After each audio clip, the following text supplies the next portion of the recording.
কেমন ভাবে আর কৃষ্ণকে ডাকার চেষ্টা করছে, তাদের মতো করে ডাকছে। যখন তাদের ডাকে সবাই গিয়েছে, কিন্তু রাধার কৃষ্ণের ঘুম ভাঙছে।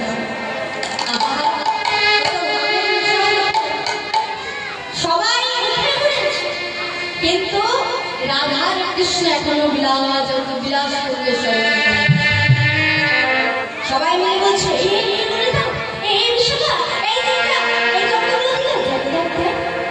রাধা কৃষ্ণ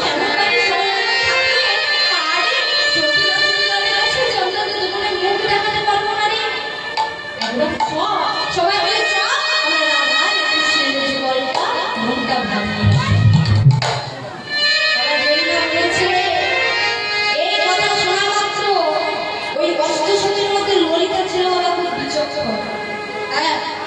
সব কিছু এখানে আমি কথা বলছি। এবার আমার সাথে এই যে দাদা দিদি, আমার বাবা, আমার মা, আমার জেঠু, এনারা যদি আমার সাথে এনারাও কথা বলে তাদের কি হবে? কারোর কথা বোঝা যায় না, একটা চিৎকার হবে।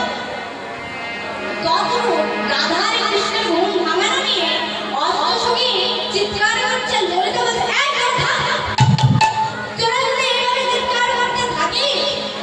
লোক তো চিনে যাবে, শান্ত হ, আমি একটা কথা।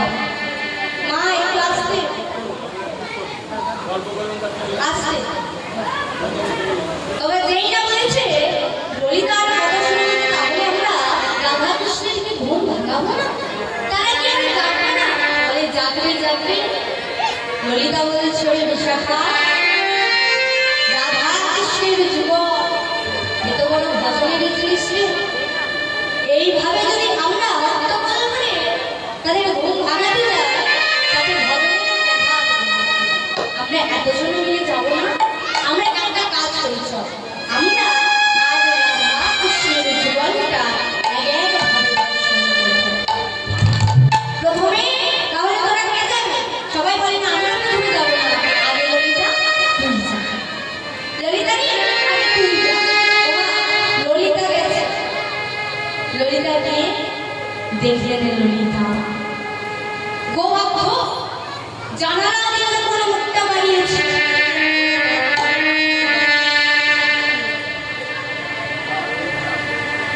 অপূর্ব সুন্দর ললিতা দেখলো, আর দেখে ছুটে এসে বলছে,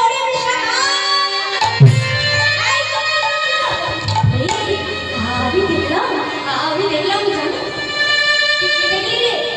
আরে আমি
চরণে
বিশাখা গিয়ে বিশাখা মরে চলে গেল।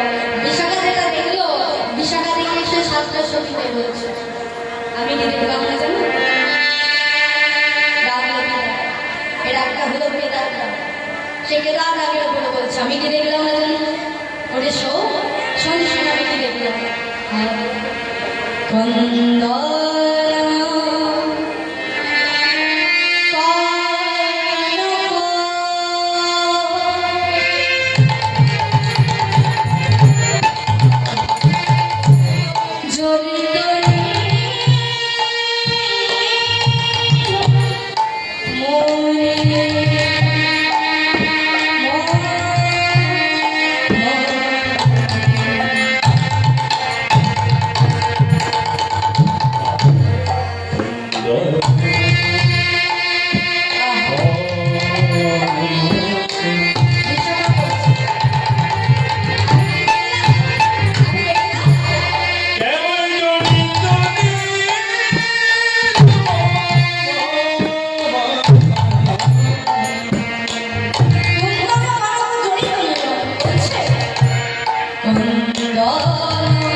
যাতে ওই ডিজাইনের ফলে সোনাটার সৌন্দর্য বেড়ে যায়।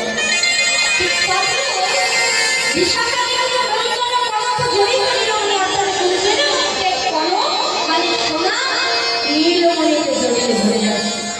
নীলমণি ওই মণিকে জড়িয়ে ধরে যাচ্ছে। এবার প্রশ্ন যে কনকটা কে আর নীলমণিটাই দেখি এদিক থেকে বলুন, এদিক থেকে বলুন কনকটাকে, কনকটাকে না, কনকটা হলো আমার রাধা রানী। হ্যাঁ, চকচকে ভাব রাধা রানীর উৎসবে তাহলে কনকটা হলো কে? রাধা রানী। তাহলে কনক যদি রাধা রানী হয় তাহলে নীলমণিটা কে? একদম ঠিক বলেছি। কি? তাহলে নীলমণিটা হলো মানে কৃষ্ণচন্দ্র। তাহলে কনকটা হলো রাধা রানী, কনক জড়িত নীলমণি, কনক জড়িয়েছে নীলমণিকে। তাহলে কে কাকে জড়িয়েছে? কনক জড়িয়েছে নীলমণিকে। কে কাকে জড়িয়েছে? রাধা রানী যদি কনক হয়, নীলমণিকে জড়িয়েছে, নীলমণি যদি কৃষ্ণচন্দ্র হয়, তাহলে রাধা রানী কৃষ্ণচন্দ্রকে জড়িয়েছে।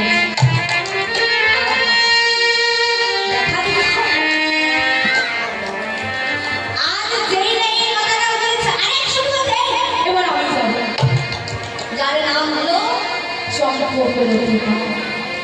আর চম্পকলতিকা যাচ্ছে, চম্পকলতিকা বলছে এই সন্তানে আমিও দেখলাম, দেখে শুনে আমিও দেখলাম। আমি কি দেখলাম জানিস? আমি দেখলাম ওই না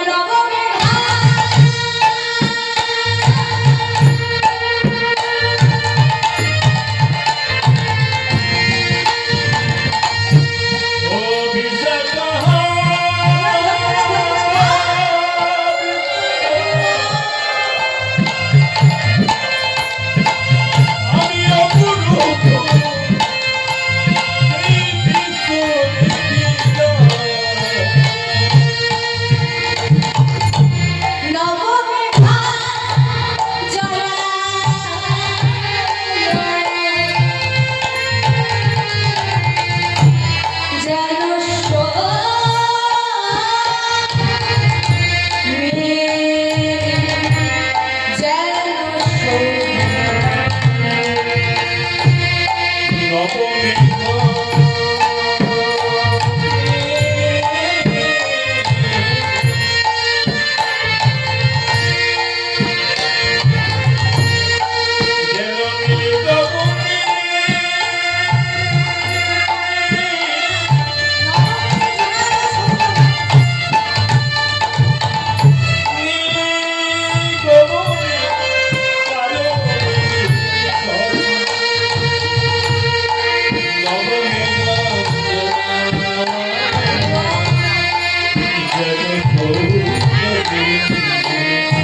এবারে আপনাদের কাছে প্রশ্ন, আপনারা বিবেচনা করে আমার উত্তরটা দেবেন যে নবমেঘটাকে আর সৌদামিনীটাকে।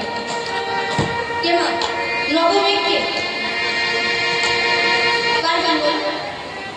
নবমেঘটা হলো আমার রাজগোবিন্দ কৃষ্ণচন্দ্র। তাহলে নবমেঘ অর্থাৎ নূতন মেঘ আমার কৃষ্ণচন্দ্র। তাহলে সৌদামিনী মানে কি? আগে সৌদামিনী মানে কি জানেন? সৌদামিনী হলো আকাশে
তখন বলছে তাহলে যা আমরা কিন্তু তোরা তুই করতাম এসে বলিস না যেই না বলেছে এবার বাবা যাচ্ছে তুঙ্গ যার ভাবনা এখন তুঙ্গে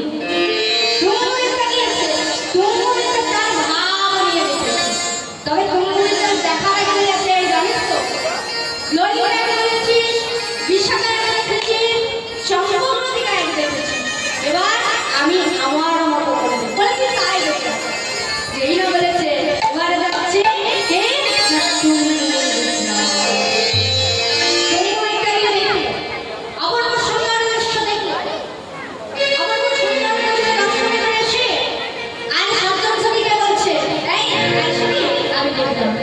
কি কি দেখছি কি কি আমাদের মাঝে দেখছিস আমি তোদের মাঝে কেন দেখবো না তোরা এখানে দেখছিস আমি কি দেখেছি জানিস আমি দেখেছি এটা শিখি পরে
রাধারানীর যে কেশবাস হাতুড়ি নিচে ঝুলছে কুকুর গোছাও লাগাচ্ছে এখন দেখা যায় খুব কম দেখা যায় বিশেষ করে এখানে দেখা গেলেও আমাদের কলকাতায় দেখা যায় না সব বিউটি পার্লারে ছেড়ে দিয়েছে তো সেই একটা আসছে চুল বেনি করেছে আর বেনিটা আছে ময়ূরকে চাপা দেখে মনে হচ্ছে একটা ময়ূরের কোলে একটা সাপ শরীর তাই তো বলছে শিখি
এসে গেছে, অর্থাৎ কৃষ্ণের চূড়ার উপরে পড়ে আছে ময়ূরের গুচ্ছ, আর গুচ্ছের উপরে রাধা দেবী। আর ওই যে এক সখী গেল, সখীরা তাদের ভাবি দেখে, তাদের ভাবি দেখার পর কি হলো না, যে যার যেমন ভাব তার তেমন, যার যেমন মতি তার তেমন, যে যেমন ভাব দিয়ে গেল সে তেমন ভাবে দেখলো, আর তেমন ভাবে দেখে সাতজন সখীর কাছে বর্ণনা করে। সবাই যখন দেখেছে, দেখার পর বলছে এইভাবে তো তাদের আমরা সবাই মিলে রাধা কৃষ্ণকে ডাকলো। আচ্ছা, যারা যারা রাধা কৃষ্ণকে যুগল থেকে বিরাজমান থেকে জায়গাটা চাপতে একটু তুলে দিন তো।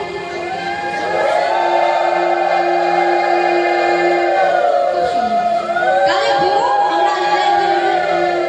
কি বললাম, যারা যারা বিরাজমান থেকে জাগাতে চান তারা হলো আমরা জাগাতে যাচ্ছি, আর মায়েরা ঘুম পাড়িয়ে কি মা জাগাবো তো, তাহলে জাগাতে গেলে তুমি বাহু তুলতে হবে, আর করে বড় তালে দেবো চল চল সখী, আমরা সবাই চলে সখী গোবিন্দা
টিফিন হয় না, উচ্চস্বরে দিতে